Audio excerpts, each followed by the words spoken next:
YouTube Ozek going the Goat House is back. And today we are ranking every single NFL team from 32 to 1 based on their front seven. So defensive fronts there, D-lines combined with linebackers.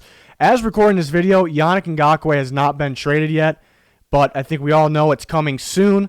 When putting a lot of these videos off because of opt-outs and any kind of trades like Yannick Ngakoue, but we had a ton of content to get to. We're going to be cutting it close before the season starts, and then we'll have full coverage in season. So I'm trying to get these out here. Things will change if Yannick Ngakoue is traded, depending on who he's traded to. Obviously, it won't affect the Jaguars because I'm not factoring him into playing for the Jaguars in this video. Before we get started, 60K is our subscriber goal. Want to hit that early in the NFL season, so I really appreciate you. Full coverage, in-season predictions with the boys of the Goat House. I do score predictions every week, power rankings every week, and much more. We got you covered. Please subscribe, turn notifications on. And you see on the screen there, Twitter, Instagram, Patreon for bonus content. You can potentially get in our fantasy league, joining that, and much more. Any of those things, there's a link down in the description and in the comments. We'd really appreciate if you can check those things out. But on to the video here. We'll take a look at the bottom portion here. It's weird seeing the Patriots at the bottom, but I think because of the opt-outs, we got them at the bottom. You know, there's just not much going. Their strength actually might be their young edge rush group, which is Chase Winovich, who could be pretty solid. Their rookie last year, so second-year player out of Michigan. And I'm assuming Uche is going to start opposite of him on the edge, which is a pretty solid pick. He's still kind of a raw talent, though, prospect, because the question of him, is he better as an off-the-ball outside linebacker, or is he better as a pass rush outside line? I think the Patriots are going to use him more as a pass rusher. The inside linebacker help isn't really existent right now. I think Ja'Whaun Bentley might be their best option. The D-line, it's pretty much just run-stopping D-line. Shelton, I think, was a better option than Bo Allen, so they kind of made that switch. They got Simon down there. It's mainly just a run-stopping group. Their strength might be that young pass rush, and it's not the best pass rush, but Bill Belichick's going to have them playing better than expected. But in terms of the talent on paper, I put them at the bottom. The Rams at 31, they have maybe the best player out of all of the players we're talking about. All these units, these front sevens, they may have the very best player, the LA Rams, that is, in Aaron Donald, but they find themselves at 31 because he is really carrying that load. Michael Brockers, solid option, not super high on him. It's up in the air who will play the nose tackle position. Can A'Shawn Robinson do it? A little underwhelming with the Lions. And then you got the inside linebacker positions up for grabs. Maybe a guy like Micah Kiser can step up this year. Outside linebackers probably going to be Leonard Floyd. And Terrell Lewis, I like that draft pick a lot. Key is staying healthy for him, and he's just a rookie, so we'll see if he can adjust right away. The Jets, a team that could trade for Yannick Ngakoue, but as recording this, nothing happened yet, but that can definitely boost them up. No C.J. Mosley hurts them, and no edge rush as of now hurts them. Jenkins might be their best edge rusher. Inside linebacker still okay, even though they take a hit without Mosley. Probably be Williamson and Owosu. They have Blake Cashman as well, so they're okay there. D-line, it's a solid D-line, mainly Quinn Williams, who I like a lot for a breakout year this year. Kind of carrying that group. So it's not terrible. They're just really lacking the most important spot, edge rush, and then not having C.J. Mosley kind of weighs them down a bit as well. 29's the Browns. Yeah, they got some studs, but they're really carrying this group here. Myles Garrett and Sheldon Richardson, more Myles Garrett being more of the guy kind of carrying the group. But Sheldon Richardson I like a lot to get interior pressure, kind of playing more of that 3 technique. But those two really carry the group. I'm looking for top-tier talent, but plus, limited amount of holes here. The linebacker unit's really thin. Mac Wilson just went down in practice. That's not good. Olivier Vernon's just not the same. They're in the market for another edge rusher. And then Ogunjobi likely playing next to Sheldon Richardson. It just feels like two guys are kind of carrying this group right here. The Falcons at 28, pretty similar.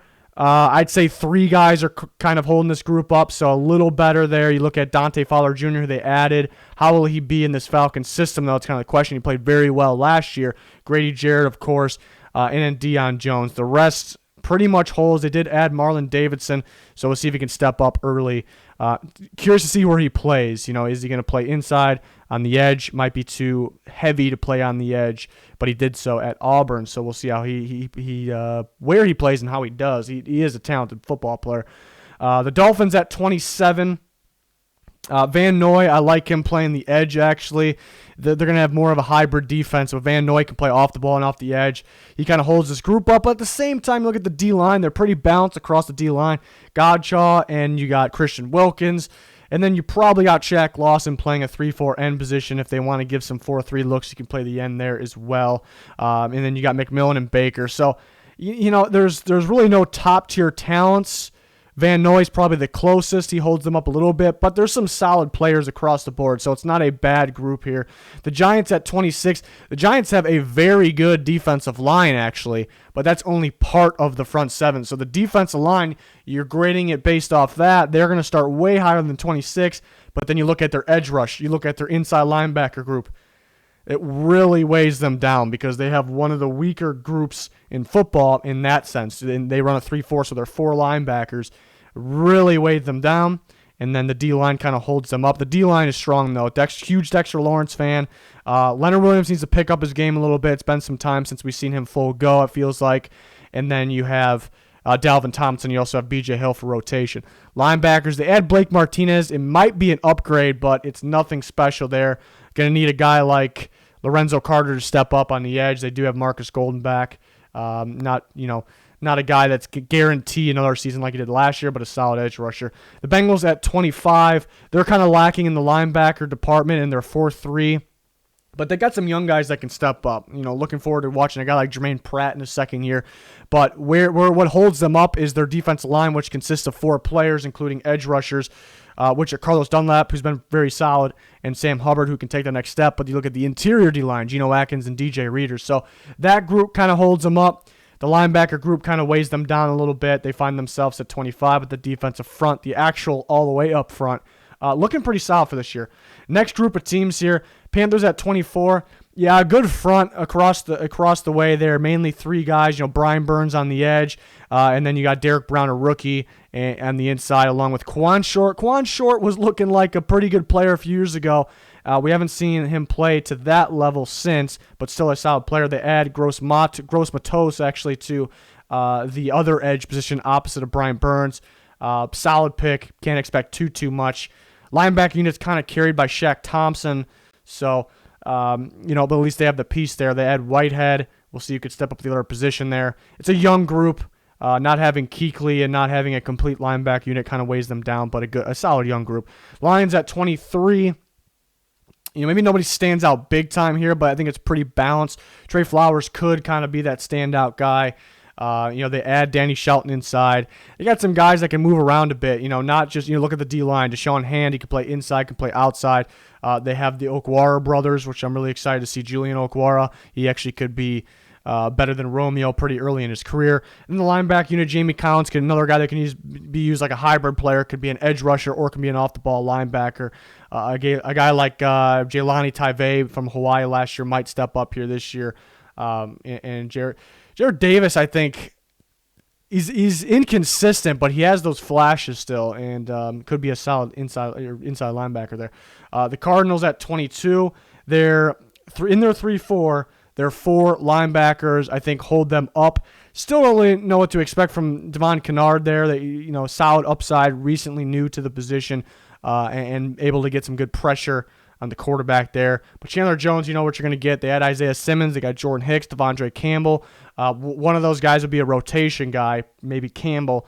Their defensive line brings them down a little bit. So looking at that back 4, that would put them higher than 22. The actual defensive line. Probably the best player there is Jordan Phillips, which he's only had 1 big year. It was a pretty good year last year, so we'll see what we'll get there. Actual defensive line consisting of 3 players kind of holds them back. The Raiders at 21, another one of those balanced groups. There's no maybe standout guy, even though they're standout guys, but there's no elite guy or guy that's going to be take over. But yeah, Corey Littleton at linebacker, Max Crosby at defensive end probably lead the way there. They're going to have Cleveland Farrell, who they I mean, you look at it, Max Crosby and Cleveland Farrell both still prospects in a way. Cleveland Farrell expected to be better, so even though Crosby was better last year. So we'll see what happens there. Cleveland Farrell can just like that take that step up. The inside, they add Collins, they have Hurst, Hankins, some solid options, nothing special there. And then along with Littleton, they have Witkowski from the Chicago Bears. So, there's no holes, really. They could use another linebacker to make the actual front seven better, but they're mainly going to play a nickel package, which results in them having two linebackers. So some of those teams that really don't play with the front seven, it's tough to rank those teams, but a pretty balanced group here. The Ravens at 20, one of the better defenses in football, but you find them down at 20, which really isn't bad because there's a lot of good situations here in football. So these teams I actually consider good up here, but interesting because they are kind of lacking if they continue to run their 3-4 at their four linebacker spots. Patrick Queen's a pretty good pick. You can't expect a whole bunch from him. A guy that was, doesn't have a whole lot of games where he checks off as pro ready. Has some really good ones down the stretch, but doesn't have a lot of experience and struggled early last year. But overall, a good pick. He's going to be a good player, but you can't expect him to be just dominant right off the bat and the inside. And he's kind of going to carry that inside group there. He's their best in the inside. And then the edge, Matthew Judon, possibly Ferguson on the opposite side, McPhee possibly. It's not weak, but it's not particularly strong. Their strong part is their defensive line consisting of Calais Campbell, Brandon Williams, and Derek Wolfe. That group kind of holds them up. The back part, which consists of four players, kind of weighs them down a bit. The Jaguars are pretty strong on the edge, on the other hand, there, who have Josh Allen and Clavon Chason. Chason, another guy that could be a raw prospect. I like him a lot. He's going to show flashes. You just can't expect him to be completely dominant and fully consistent right off the bat. So Josh Allen is kind of the standout guy there. The linebacker group is consisting of Miles Jack and Joe Schobert. Pretty solid group there. Jack, I still feel like hasn't played as good as his rookie year. Still solid, but honestly, there's a lot of good players that disappoint me, and they're still good. That would probably be one of them. I expect a little more consistency, but still very good, obviously. They may have the worst interior defense line in football, so seeing them at 19 is pretty interesting since they have maybe the worst interior defense line in football, which is two players. The rest of them kind of hold them up inside the top 20. For me, at least. Moving on to the next group of teams, Eagles at 18. You're talking just the defensive line, which they're a 4-3 team, so four players on the defensive line. They're way up at the top, towards the top. And then you factor in their linebackers, which are three players, one of the weakest linebacker group in football. So that really weighs them down. So we see that. We see the Jaguars were just before 19. They have one of the worst interior defensive lines in all of football, but the rest of it's pretty darn good, so that kind of puts them up in the middle. Similar situation with the Eagles, but three players, the linebackers, kind of weighs them down with their front being very, very good. Derek Barnett popped up on the injury report recently, so something to keep an eye on there. A little scary, but yeah, a lot of team. Brandon Graham, Fletcher Cox, Malik Jackson, Javon Hargrave actually had an injury pop up too. The Eagles just can't stay healthy. It's one of those teams that are very talented. I'm just so worried about, throughout the whole roster with health, and that just sucks. But Eagles at 18. Colts at 17. I think a pretty solid linebacker group. It's kind of carried a little bit by Darius Leonard, but Anthony Walker, pretty solid. Okereke, worthy of a starting spot. Definitely want to see more. Again, Walker's solid. It just feels like, Leonard is kind of that star player there, kind of holding them up. The defensive line, the actual defensive front in their 4-3, Houston's still solid. Not a player that's getting better, but still solid. DeForest Buckner they add, which really boosts their group up. Other than that, Teray's got some upside. Grover Stewart probably play the nose tackle. Yeah, it just feels like Buckner and Leonard kind of carry this group. They also have Houston that's pretty solid. But yeah, some talented players there, which kind of keeps them up to 17.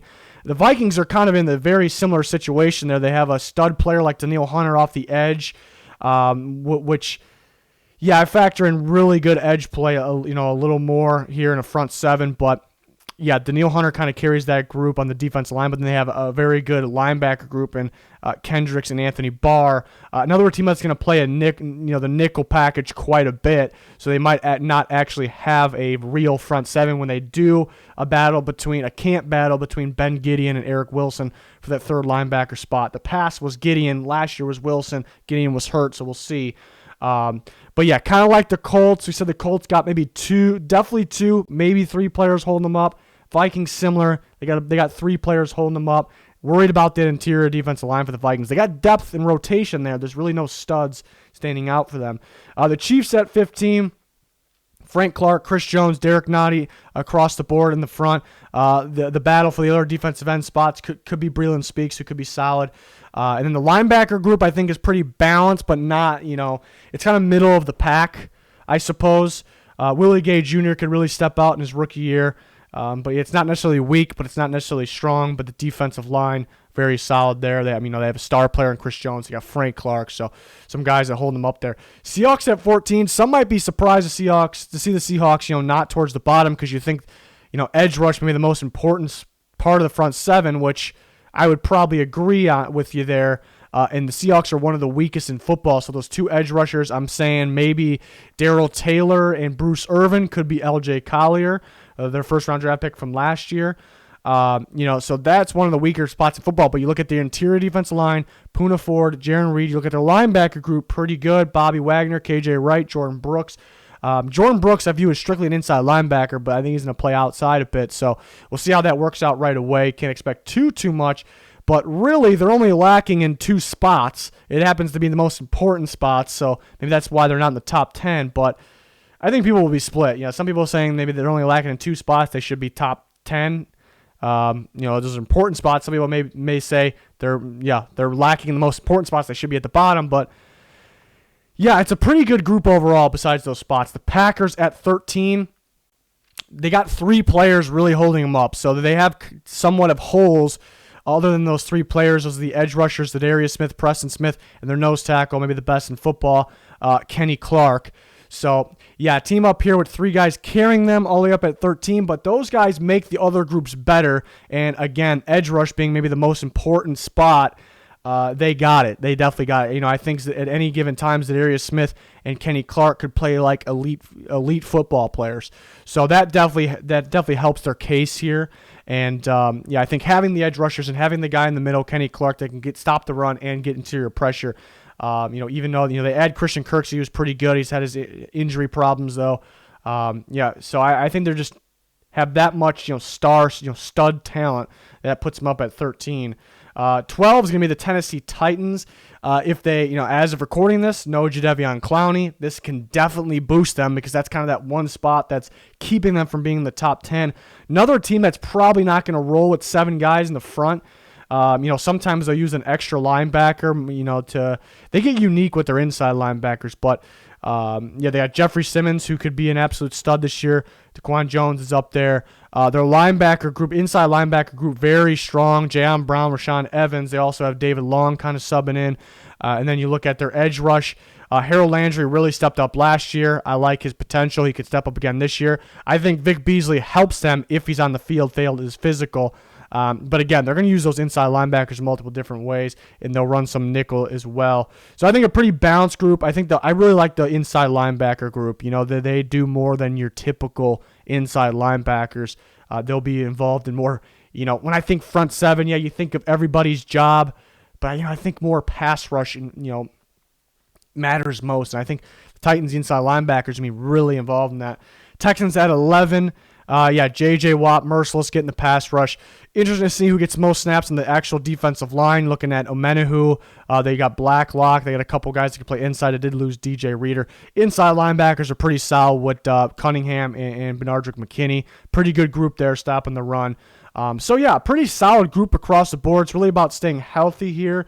We'll see who they use. If J.J. Watt's playing actual defensive line, they could use Scarlett on the outside opposite of Merciless. So maybe that's kind of the weaker spot. But I expect a lot of the time, almost Watt and Merciless being the edge rushers. So we'll see how they do it there. Chargers at 10. Really strong defensive line. Melvin Ingram kind of holding out right now, but I kind of factored him into playing, but we'll see. Ingram, Bosa, extremely good duo. The inside, you got Linval Joseph at nose, Jerry Tillery, who can step up this year, can get some interior pressure. It's a really good front. The linebacker group maybe weighs them down a little bit, but not enough to push them back outside the top 10. I think Drew Tranquil is going to be a big piece to them this year, and they got Kenneth Murray, which I think it's perfect for Gus Bradley's defense. They trade up to get him for a reason. This guy can do multiple different things, not just play linebacker. He's actually pretty darn good at getting after the quarterback, whether it's blitzing or off the edge. They're going to get creative with him.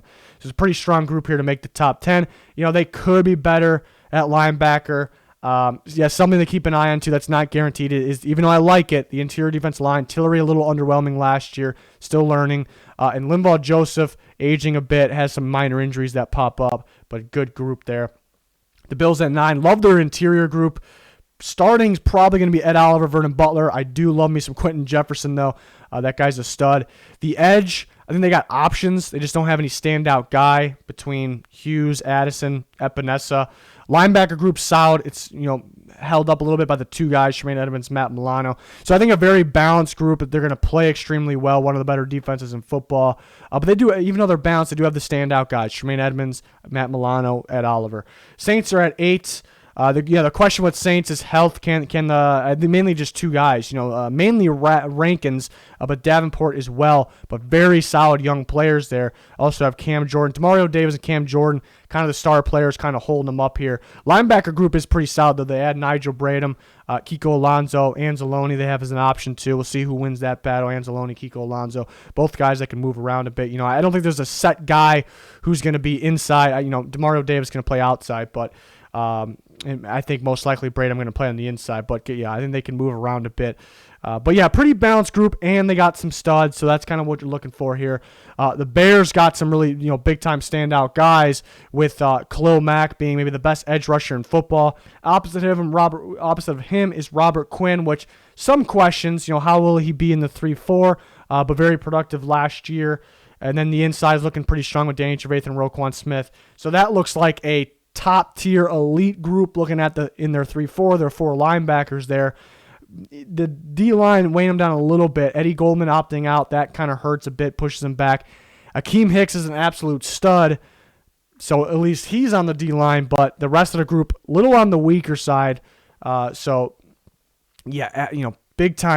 stars here, big-time talents across the board. Maybe lacking in 2 spots on the defensive line, but enough top-tier talent to put them up in the top 10. On to the top 6, Washington football team at number 6. That defensive front is scary good. Chase Young, Ryan Kerrigan, and Montez Sweat are the edge rushers. Who's going to get the most snaps this year? It's a battle. Maybe Chase Young and Kerrigan perhaps, but I really like Sweat's potential. The interior is just as good. Deron Payne, one of the better nose tackles in football. Jonathan Allen will get that interior pressure this year. They also have Matt Ioannidis. So that group looks like an elite, maybe top 3 group. Linebacker group pushed them down a little bit, but not enough because it's a solid group with some options. Really liked the Cole Holcomb pick last year, and he was really stepping up at the end of the year. Bostic's been playing solid. Don't forget they got Reuben Foster. That guy's very talented if on the field. And then Thomas Davis as well. So a pretty good group. If the whole group was more like their actual front, they would probably be higher. Cowboys at 5. Remember, they added Everson Griffin. That is a great pickup for them. That was kind of that last hole they had there.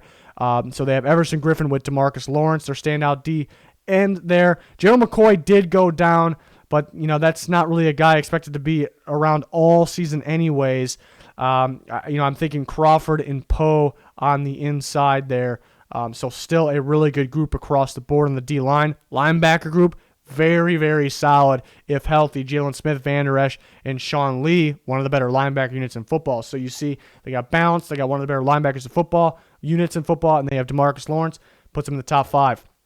Steelers at 4. I think the top 4 separate themselves. These top 4 are clearly at the top, in my opinion. Clearly. Steelers, they have their defensive front, their actual defensive line. Cameron Hayward, consistent top-tier player. We'll see who plays nose. They trade for Wormley. I think they have some high hopes for him there, losing Hargrave. And they have Tuitt. Tuitt's very solid if healthy, so that's kind of the question there. He's always got the minor injuries that pop up. And then in their 3-4, they have their 4 linebackers, which are edge rushers TJ Watt and Bud Dupree. Bud Dupree looking, former first-round pick, a little, I don't want to say bust, a little underwhelming up to a point, which was last year where he really broke out and played very solid. So I guess it's not guaranteed what we're going to get from Bud Dupree, but very solid last year, very promising. TJ Watt, one of the better ones in football. Inside linebacker group, Devin Bush, great draft pick last year, is going to continue to get better. He was very solid his rookie year, and they have Vince Williams there. So as you can see, a lot of talent. Maybe comparing to the other teams up ahead. Maybe you got to split hairs here at this point. Nose tackle, and maybe even though Vince Williams is solid, maybe some of these other teams are better at the other inside linebacker position next to Devin Bush. Look at the Buccaneers, maybe the best inside linebacker group in football. Devin White, a top-tier pick from a year ago, going to be a top-tier linebacker in this league. And Levante David, already a top-tier linebacker in the league. These guys are all-around linebackers. They can cover as good as they can tackle in the run game, as good as they can get the sideline to sideline in the run game, as good as they can get after the quarterback in blitz packages, or get in the backfield and stop a big-time run. So those guys are absolute studs. The edge rush, very good edge rush group. Shaq Barrett and Jason Pierre-Paul. Barrett, first year getting a shot full-time last year, 19.5 sacks. Will he get that again? Probably not, but he's going to be productive. And then Jason Pierre-Paul, remember he missed a chunk of last year and was extremely productive and good when he came back in. Now let's get him going the full year. The defensive line was part of a top-tier run-stopping defensive line. Ndamukong Suh, who actually can get some pressure as well. Vita Vea, and then Golston there, of course.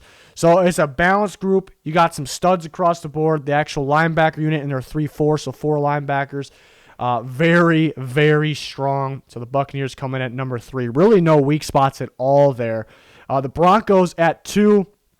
Defensive line, Jarrell Casey, Shelby Harris, who broke out last year, very solid nose tackle. And they had options for the other spot. I've never seen so much depth at the defensive line. Could be Purcell, could be Jones, Walker. They drafted McTelvin Agim, which was a great draft pick. They have tremendous talent and option up there on the defensive line.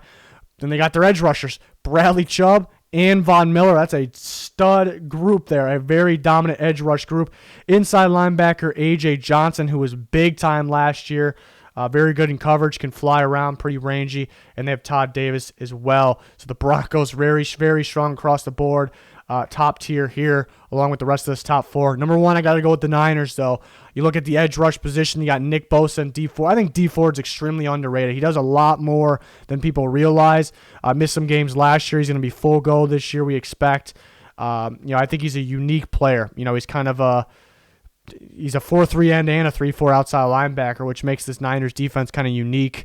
Then in the inside, they added Javon Kinlaw instead of Buckner, so maybe they go down a little bit from that, but not too much. You can't really expect Kinlaw to be as good as Buckner right away. But this is a top-tier prospect for a reason. It's kind of just it's a defensive tackle position I think is style of play that is pretty replaceable. Again, will he play as good as Buckner right off the bat? No, but it's pretty replaceable. You're going to get some similar play there. The other interior spot, which isn't strictly interior, Arik Armstead, who can play the defensive end spot as well, which kind of goes into Dee Ford stepping off the ball there, which makes them unique. Armstead was a dominant key piece to this defense last year. And then you look at the linebacker unit. Fred Warner, Quan Alexander, Dre Greenlaw. Crazy good linebacker unit across the board. Staying healthy is key. See it pop up for a guy like Quan Alexander. But this is a balanced group with top-tier talent. Across the board, I think Bosa, Armstead, Ford, Warner. I mean, those are some top, Alexander, if healthy, some top tier talents. Maybe you can't call them all stars or, maybe not even close to all of them elite, but they can play like that at any given time. So I got to put the Niners 1. Again, the top 4 really separate themselves. They're very close. I kind of explained what separated them. I guess some teams having spots where they couldn't, nobody really has holes, but there's some spots where some teams can get a little better. They can tweak it a little bit, and some teams where I don't know if they really could get better than that, realistically. So that's what went into the front 7 rankings there. Obviously, things can change. We're waiting on Jadeveon Clowney. We are waiting on Yannick Ngakoue trade. That can change some things, and we can talk about it on Twitter. You can follow us there, link in the description in the comments. And then please subscribe to our channel. full coverage during the NFL season. Hope you can join us for that. Turn notifications on. Smash that like button if you enjoyed that. Would really appreciate that as well. That's going to do it for this one, though. Thanks for watching. Goodbye.